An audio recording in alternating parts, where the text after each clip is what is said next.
భారీ వర్షాలు ముంచెత్తుతున్న వరదలు ఎగువ నుంచి భారీగా వస్తున్న ఫ్లడ్ నిండుకుండల ప్రకాశం బ్యారేజ్ ఈ రాత్రి గడిచేదలా ముంపు భయంతో బిక్కుబిక్కుమంటోంది బెజవాడ. విజయవాడ నగరానికి రెండు వైపుల నుంచి ముంపు ముంచుకొస్తోంది. ప్రకాశం బ్యారేజ్కి 12 లక్షల క్యూసెక్కులు వరదొస్తుందన్న అంచనాతో ఆందోళన మొదలైంది. బుడమేరు శాంతిస్తుందా లేకపోతే పరిస్థితి ఏంటి అన్న భయం వెంటాడుతోంది. అయితే భయపడాల్సిన అవసరం లేదంటూ భరోసా ఇస్తోంది ప్రభుత్వం. ప్రకాశం బ్యారేజ్కు వరద నెమ్మదిగా తగ్గుముఖం పడుతోందని చెబుతున్నారు అధికారులు. ఎట్టి పరిస్థితుల్లోనూ 12 లక్షల క్యూసెక్కుల వరద రాదు అంటున్నారు అధికారులు. బుడమేరుకు వరద తగ్గుముఖం పట్టుతోందన్న అధికారులు ప్రస్తుతం కేవలం 4000 క్యూసెక్కుల వరద బుడమేరుకు వస్తోందని ఇరిగేషన్ శాఖ చెబుతోంది.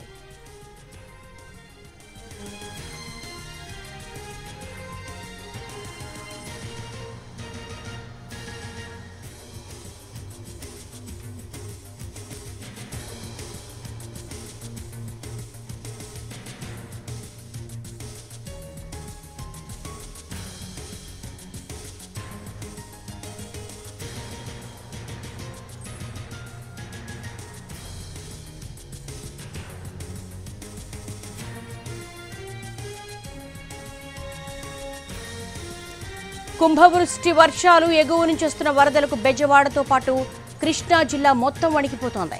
కృష్ణానదికి చరిత్రలో ఎప్పుడూ రానంత వరద నీరొచ్చింది. బుడమేరు కట్టకు గండిపడడంతో రెండు వైపుల నుంచి నగరాన్ని వరద ముంచెత్తింది. సుమారు 9 లక్షల మంది వరద ముంపుతో ఇబ్బంది పడుతున్నారని అధికారులు అంచనా వేస్తున్నారు. ముంపు ప్రాంతాల్లో ఇంకా ఇళ్ల నుంచి బయటకు రాని వాళ్లు వేలల్లో ఉండొచ్చని సమాచారం. వారు తిండి నీళ్లు లేక ఇబ్బందులు పడుతున్నారు. బెజవాడ, మైలవరం, తిరువూరు, పెనమలూరు, పామర్రు, గుడివాడ, అవనిగడ్డ వరదలకు అతలాకుతలమయ్యాయి.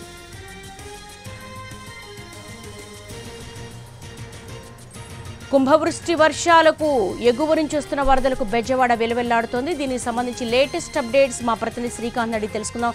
శ్రీకాంత్, బుడమేరు వరద ముంపు తగ్గుముఖం పట్టే అవకాశాలు ఎంతవరకు ఉన్నాయి? కృష్ణా బ్యారేజ్ ప్రమాదంలో ఉందంటున్నారు, ఏంటి అప్డేట్? కృష్ణా జిల్లా అదేవిధంగా విజయవాడ వాసులను ఇప్పుడు వరద ముప్పు అయితే భయంకరంగా భయపెడతా ఉంది. ఎందుకంటే వరద నీరు పెద్ద ఎత్తున ప్రకాశం బ్యారేజీకి 12 లక్షల వరకు వస్తున్న నేపథ్యంలో పూర్తి స్థాయిలో విజయవాడతో పాటుగా ఉమ్మడి కృష్ణా జిల్లాలోని వాసులందరూ కూడా భయంగా బ్రతుకుతున్న పరిస్థితి కూడా ఉంది. ఎందుకంటే 12 లక్షల వరద నీరు ఇప్పటి వరకు కూడా చరిత్రలో ఎప్పుడు రాని పరిస్థితి.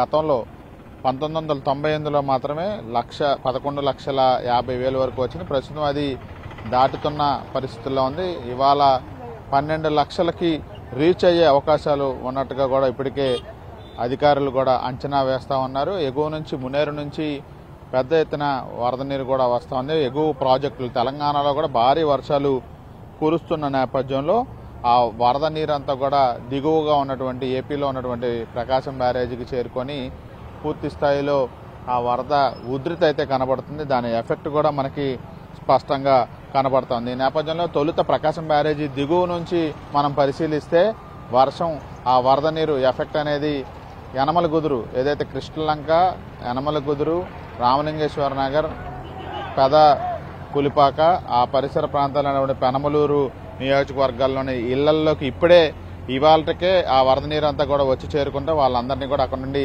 తరలించారు. ఇప్పుడు దీనికి మించిన వరద అంటే 12 లక్షలు దాటితే కనుక ఇంకా నేషనల్ హైవేకి దగ్గరలో ఉన్నటువంటి అంటే విజయవాడ నుంచి అవనిగడ్డ వెళ్లే కరకట్ట సమీపంలో ఉన్నటువంటి ఆ కరకట్ట పక్కనే ఉన్న నివాసాలు కరకట్టకి కూడా ఆ వరద నీరు కూడా వచ్చి తాకే అవకాశాలు కూడా ఉన్నట్టుగా అధికారులు అంచనా వేస్తున్నారు. ఈ నేపథ్యంలోనే ఆ పరిసర ప్రాంతాల్లో ఎవరూ ఉండకుండా కూడా అధికారులు ఇప్పటికే చర్యలు తీసుకుని పునరావాస కేంద్రాలకు తరలించే పనులు కూడా చేస్తున్నారు. ఇక పామర్రు నియోజకవర్గం పెనమలూరు దాటిన తర్వాత తోట్లవల్లూరు మండలంలో ఇప్పటికే వల్లూరుపాలెం, భద్రరాజుపాలెం, చాగంటపాడు, దేవరపల్లి గ్రామాల్లో పూర్తి స్థాయిలో లంక గ్రామాలన్నీ మునిగిపోయిన పరిస్థితి కూడా ఉంది. అందరినీ కూడా వరద బాధితులుగా వాళ్ళందరినీ పునరావాస కేంద్రాలకి తరలించిన పరిస్థితి. మరోవైపు వాణిజ్య పంటలుగా ఉన్నటువంటి కంద, పసుపు 100 ఎకరాల్లో కూడా మునిగిపోయిన పరిస్థితి కూడా ఉంది. దీంతో వీళ్ళందరినీ ఈ మొత్తాన్ని ఆదుకోవాల్సిన పరిస్థితి కూడా ప్రస్తుతం ప్రభుత్వం మీద కూడా పడతా ఉంది. ఇక ఇబ్రహీంపట్నం ఏదైతే ఎన్టీఆర్ జిల్లాలో ఉన్నటువంటి ఇబ్రహీంపట్నంలో కంచించర్ల, మండలం కొత్తపేట, గణేత్కూరు వీళ్ళందరూ కూడా ప్రస్తుతం వరద ముంపులోకి గురయ్యారు. ఇక అదే మైలవరంలో ఉన్నటువంటి ఇబ్రహీంపట్నం, మూలపాడు, జక్కంపూడి ఈ ప్రాంతాలు కూడా ఇప్పటికే వరదకి పూర్తి స్థాయిలో ఇబ్బందికి గురవుతున్న నేపథ్యంలో 12 లక్షల పైన దాటితే కనుక ఇక మరింత ఎక్కువ ఎఫెక్ట్ అయ్యే ఏరియాలు ఉంటాయి. దీంతో వాళ్ళందరినీ కూడా ఎక్కడికక్కడ పునరావాస కేంద్రాలను ఏర్పాటు చేసి వాళ్ళని తరలిస్తున్న పరిస్థితి అయితే స్పష్టంగా కనపడతా ఉంది. ఈ నేపథ్యంలోనే పూర్తి స్థాయిలో ఎవరూ కూడా ఇబ్బందులు పడకుండా ఉండటానికి భోజనం, మంచినీరు ఇవన్నీ కూడా అందించేందుకైతే ఏర్పాట్లు ప్రభుత్వం చేస్తుంది. 12 లక్షలు దాటితే మరోవైపు అవినిగడ్డలో ఉన్నటువంటి ఉల్లిపాలెం దగ్గర కృష్ణానది కరకట్ట బలహీన పడిన పరిస్థితి కూడా ఉంది. దాదాపు 120 మీటర్ల పొడవున కరకట్ట బలోపేతం చేసే పనులు కూడా వేగవంతంగా చేపట్టారు. అర్ధరాత్రి ఆదివారం అంటే నిన్నటి నుంచి కూడా ఈ సమస్యను గుర్తించినటువంటి అటు ఎమ్మెల్యే బుద్ధప్రసాద్ కానీ అధికారులు కానీ యుద్ధ ప్రాతిపదికన చర్యలు కూడా చేపట్టిన పరిస్థితి అయితే మనకి అక్కడ స్పష్టంగా కనపడతా ఉంది. ఇక కృష్ణా జిల్లా గుడివాడ కూడా బుడమేరు నీరు ఒకవైపున పెరుగుతూ ఉంది. ఎందుకంటే ఒకవైపున కృష్ణా వరద నీరు, మరోవైపు బుడమేరు వరద నీరుతో అటు కృష్ణా జిల్లా గుడివేరులో కూడా నందివాడ మండలం బుడమేరు వరద నీరుతో నిండిన పరిస్థితి. దీంతో గుడివాడ నుండి హనుమాన్ జంక్షన్, ఏలూరు, నూజివీడు, తిరువూరు వెళ్లే రాకపోకలు అన్నీ కూడా నిలిచిపోయిన పరిస్థితి. సాయంత్రానికి ఇది మరింత పెరిగే అవకాశం కూడా ఉన్నట్టుకైతే మనకి తెలుస్తుంది. విజయవాడ అదేవిధంగా హైదరాబాద్ మెయిన్ రోడ్డు కూడా హైవే మీద వాటర్ నిలిచిపోవడంతో అది కూడా అక్కడ రాకపోకలు బంద్ అయ్యాయి. అనేక చోట్ల అనేక ప్రాంతాలకు ఉన్న కనెక్టివిటీ బంద్ అయిన పరిస్థితి అయితే, నిలిచిపోయిన పరిస్థితి అయితే మనకి అటు తిరువూరులో, ఇటు నందిగామలో,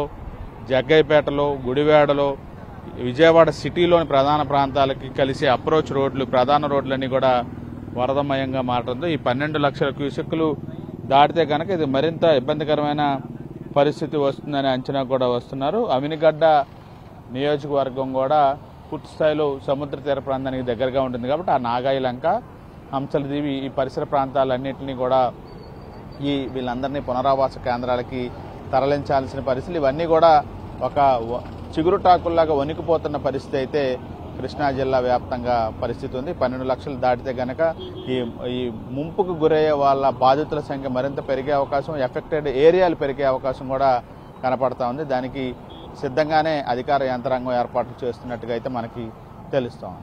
కెమెరా పర్సన్ రెడ్డితో శ్రీకాంత్.